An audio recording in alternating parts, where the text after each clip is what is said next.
From Proverbs 3, 1 through 6. My child, do not forget my teaching, but let your heart keep my commandments. For length of days and years of life and abundant welfare they will give you. Do not let loyalty and faithfulness forsake you. Bind them round your neck. Write them on the tablet of your heart. So you will find favor and good repute in the sight of God and of people. Trust in the Lord with all your heart and do not rely on your own insight. In all your ways acknowledge him, and he will make straight your paths.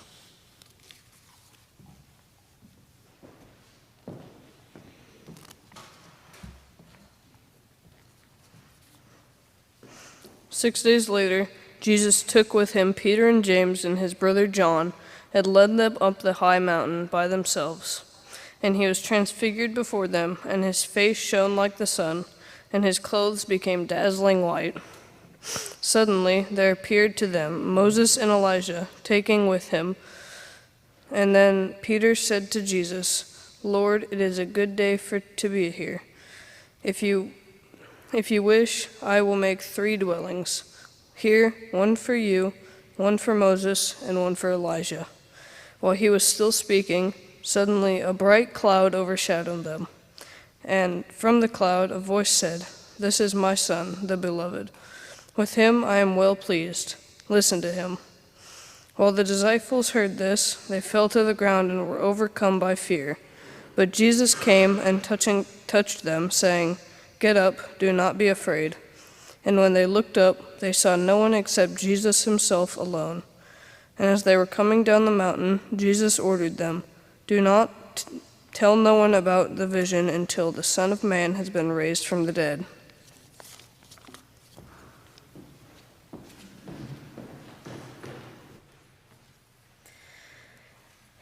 Friends, today's gospel text, which Chuck just read for us, tells us the story of transfiguration, meaning change. Jesus takes 3 disciples up a mountain and an event happens, causing change. Now, Jesus' identity is clearly revealed to them. He is the Messiah. What was changed was their understanding. Now, you think that this would have been obvious to them, that he is the Christ through the miracles that he had performed, the life that he had lived. But let us not forget that we have the advantage of knowing what is about to happen. We know how this story ends. In betrayal, unfair trial, pain, bloodshed, mocking, wailing, sour wine, forgiveness, and death. But then something new is born. And we know about the resurrection and the ascension that follows, but the disciples do not. They are living it. So let's go back. 6 days earlier, Jesus told them what was coming, that he would suffer and die. And Peter, like many of us, says, "No, Jesus, there must be another way. This cannot be." To which Jesus replies, "Get behind me, Satan. Set your mind on divine things." In modern terms, this means do not argue with me. See the bigger picture of God's presence in this. Peter was struggling. He was going to lose his dearest friend. What Jesus was really asking him was, "Are you ready?" And Peter, in his way, says, "No, not for that." But what could truly ready them for the gruesome events that lie ahead? What could truly ready any of us? They were scared of the events to come. The divine implications, the political implications. This ending did not seem right. And even in knowing it, in knowing about it, there was so much left unknown. None of it seemed real or right. In our text today, Jesus reassures them, "Do not be afraid. These words are written 365 times in the Bible. 365 days we wake and we face a future unknown, and 365 times God tells us, do not be afraid. A year and a half ago, I went to Maui for the first time. And my sister and my mom and I, we took a hike to this cove where people would jump off of this really high rock. It's called cliff diving. And this was more of a baby cliff because it was only about 15 feet up in the air, more than high enough for me, I might add. But my mom, she said, "Oh, this is great. I want to film you guys jumping off the rock." Now my sister, she's younger, she's more outgoing. She was always the braver one, always getting herself into the good kind of trouble. And she goes first. She climbs over all the boulders to get to the one that overlooks the ocean below. And she looks back at my mom with the camera. She gets this big smile on her face. And she waves and pew, jumps off the side. And then my mom says, "Go on, Emily." I was not excited about this. I'm very scared of heights, and I've always been the more cautious and timid child. I know I'm an adult now, but there's something about being with your parents that just makes you 5 years old again. But hey, I'm in Hawaii. Why not? My little sister did it, so clearly I now have to do this to prove that I am not a coward. So, this answers the question. If everyone else jumped off a cliff, would you? Yep. So, I clamber my way on all fours, gripping every single boulder on my way up, definitely not the picture of grace. And I crawl onto the boulder like some sort of a crab, kind of back, and I'm on all fours there, and I timidly peer over the edge as I cling to this rock with every toe and finger white-knuckling the thing. And I felt like I was 50 feet up in the air. And the deep blue waters beneath were crashing up against the rocks. Sea foam was spraying up above my head into the air. And I looked over to where people get out of the water after you jump in, and there was a trail of blood going up the rocks. So this did not look promising, and my stomach flipped over, and of course there was a line starting to form behind me of people who had done it over and over again. And so there I was, transported back in time to my small child of a self, and I looked back at my mom, who was still filming, and I was not going to lose it. So I decided adult Emily was going to be the brave, independent, adventurous woman that her younger self had always idolized. And I looked over, and my body would not let me jump. I was paralyzed. So I psyched myself out. I closed my eyes, and I stepped out to embrace the fall. And what the footage actually reveals is that I was actually still on all fours, and it was something more like a toad jump if the toad were old and sickly.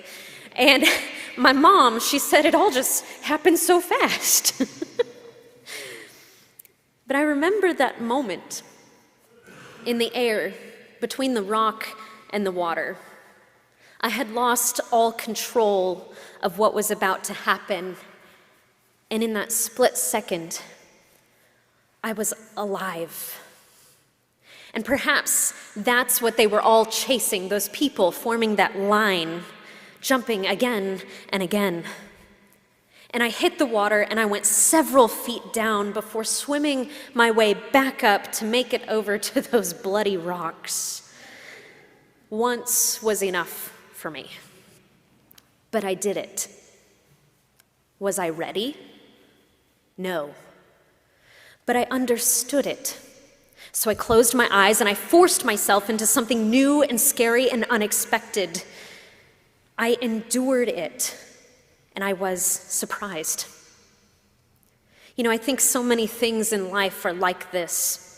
The future comes to us 1 second at a time, and we prepare ourselves as best as we can, but sometimes we just endure it as it hits us in the face. And I wish those moments could all be choices, like my little cliff hop was.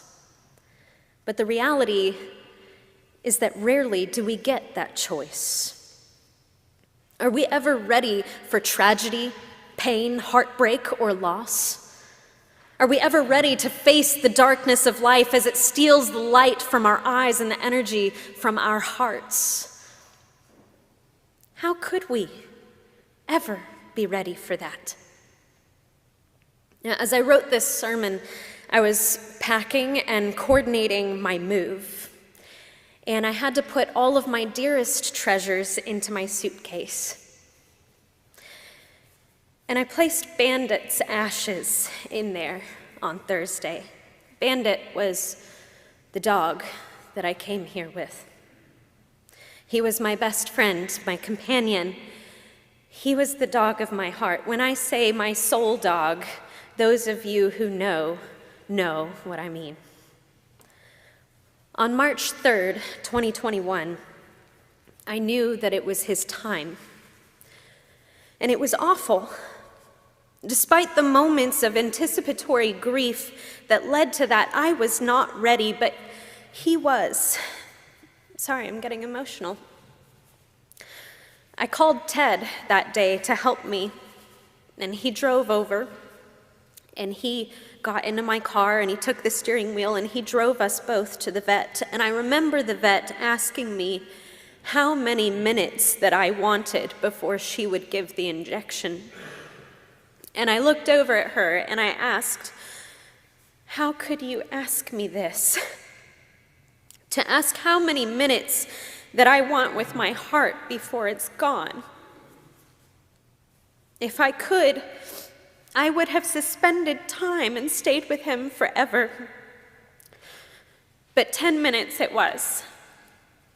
I had been saying goodbye to Bandit for months, but here, as I hugged him close and he slipped away, it is 2023, and I'm still not ready, though it has already happened. How could we be ready? So we endure. A few months ago, I saw a series of pictures in the news of high school girls in Ukraine posing in front of their schools. And the schools behind them are now just piles of rubble. They're rock on the ground. And these girls were in their prom dresses. They looked beautiful. Their hair was all done up, and their dresses, they sparkled and they dazzled. But behind them, their world was in ruin. And I'm sure that their classmates did not make it all to that moment.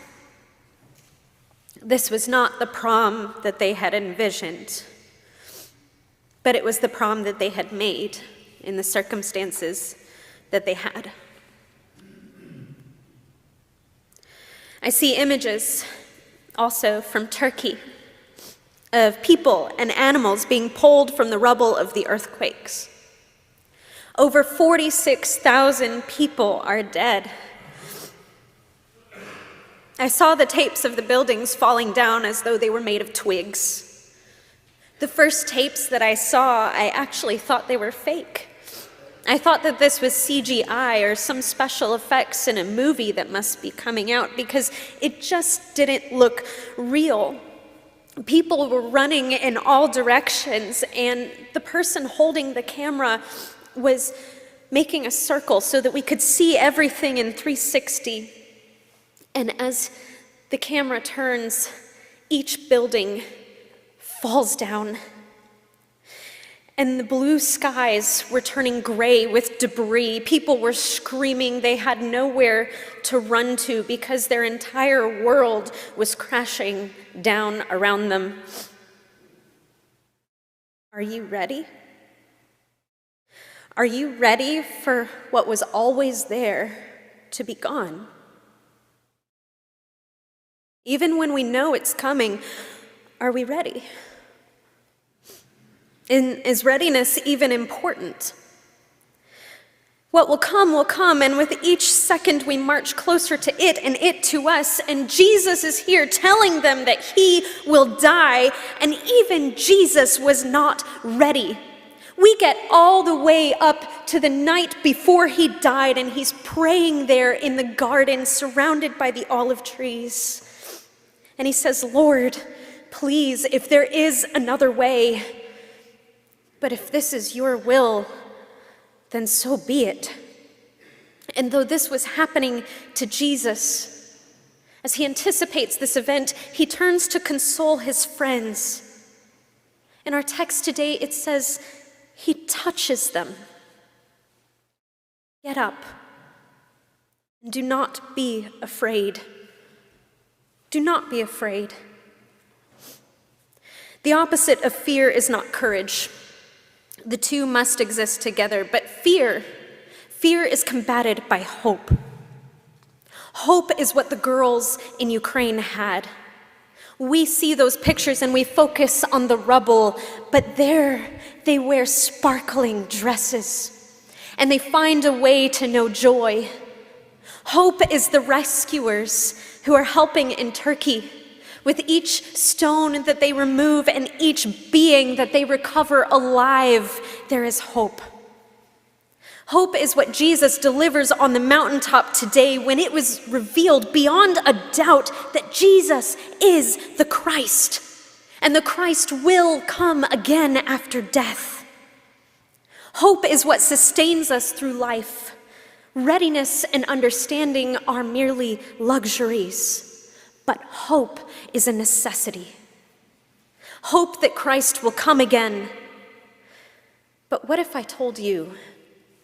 What if I told you that Christ is among us already? Today, on the cover of your bulletin, there is a moth with 3 people watching it. And as I like to do, I went to an artificial intelligence art bot and I typed in the word transfiguration. And this is what came up. Now, you would have thought that we'd see a butterfly. After all, that is the symbol for Christ, the butterfly, and it's what's traditionally associated with transfiguration and metamorphosis, but it gave me a moth. And it made me remember a really funny moment back in 2020 when we had gone fully online during COVID, and Ted and I had come into the sanctuary because we were preaching the series of the windows. And we stood together, the lights were off, and we were here, and we looked at that window, which is the Easter window. It's the one where Jesus is standing in front of the cross, and you see yellow jutting up behind him. And what do you see there above him?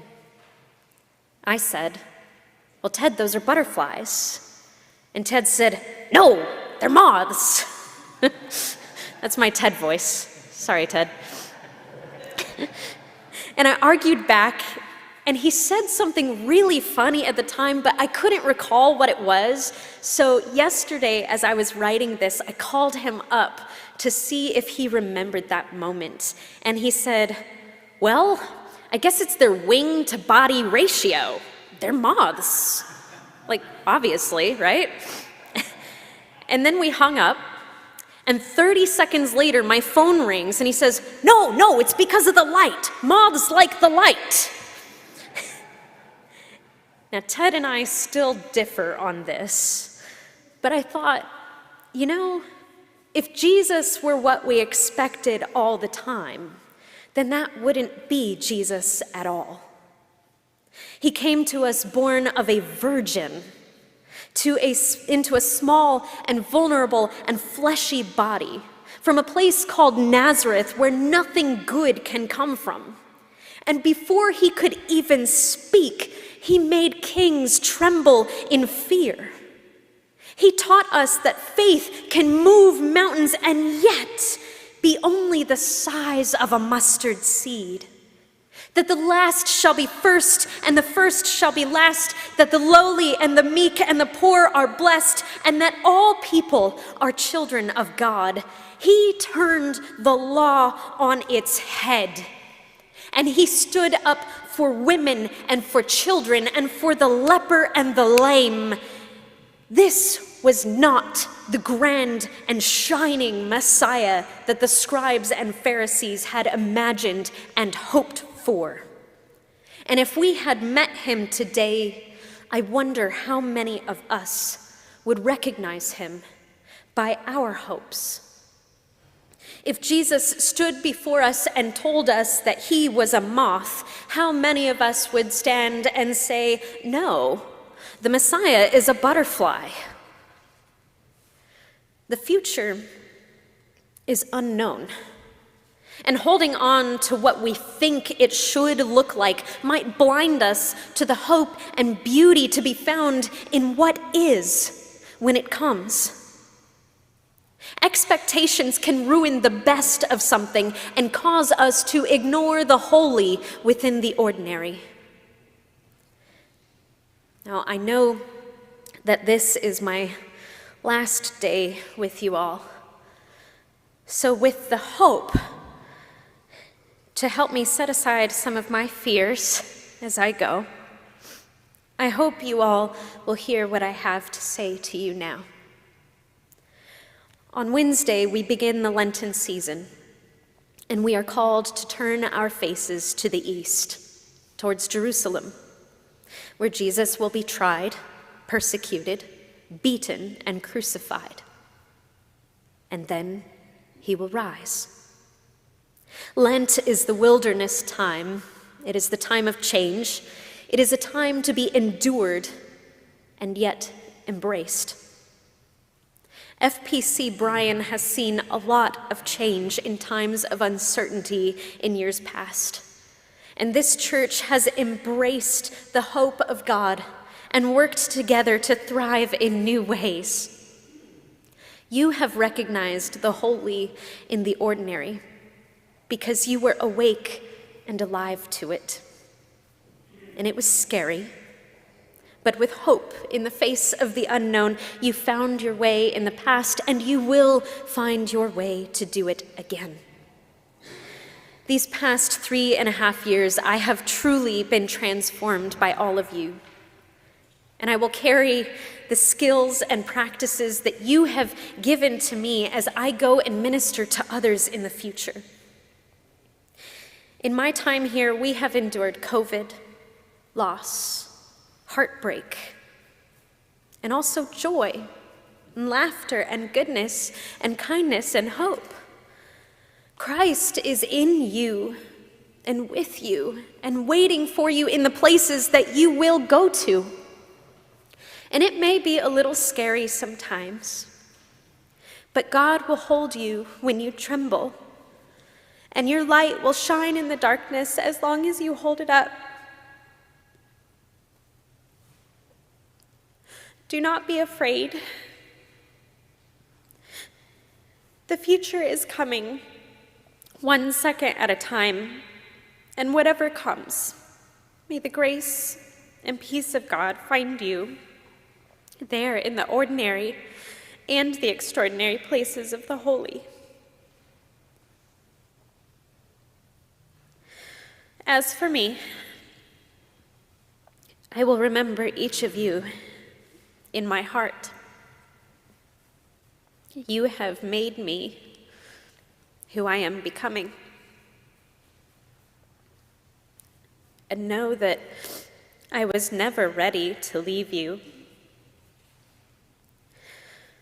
But in me lives hope for you, for me, and for all of us, that the love of God will prevail through us, wherever we may be. So thank you, First Presbyterian Church of Bryan. Go with God and shine with hope. Amen.